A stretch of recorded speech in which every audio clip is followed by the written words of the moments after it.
Guys 3 দিনৰ আগতে এটা পাৰ্চেল অৰ্ডাৰ দিছিলোঁ এমেজনত। এয়া এমেজনত কাপোৰ থোৱাৰ কাৰণে ৱাৰ্ড্ৰব হয় আৰু এইটো কাপোৰৰে হয়।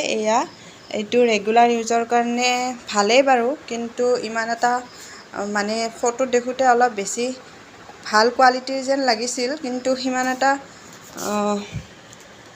ভাল নহয় আৰু। কিন্তু ৰেগুলাৰ মানে ইউজৰ কাপোৰ থ'ব পাৰে, লগতে ছিংগল ল'ৰা ছোৱালীবিলাক যদি ভাড়া ঘৰত থাকে, আমি বাৰু ফেমিলি হয়, ছিংগল ল'ৰা ছোৱালীবিলাক ভাড়া ঘৰত থাকিলে তাৰ কাৰণে সুবিধাজনক হয়।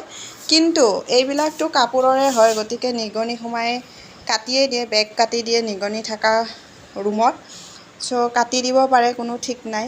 সেইকাৰণে ৰেগুলাৰ থ'ব পাৰে আৰু কাপোৰখিনি সদায় সদায় লাৰি থাকিব লাগিব, নহ'লে এইখন জপাই যদি বন্ধ কৰি থৈ দিয়ে তেতিয়াহ'লে কাপোৰ কাটি শেষো কৰি দিব পাৰে। আমাৰ ৰুমততো বহুতেই বেছি নিগনি আছে, চ' আমি ভাবিছোঁ এইখন আমি বন্ধ কৰি নথওঁ, খুলিয়ে থৈ দিম। কেতিয়াবা আলহী আহিলে বন্ধ কৰি থৈ দিম আৰু কাপোৰবোৰ নেদেখাকৈ।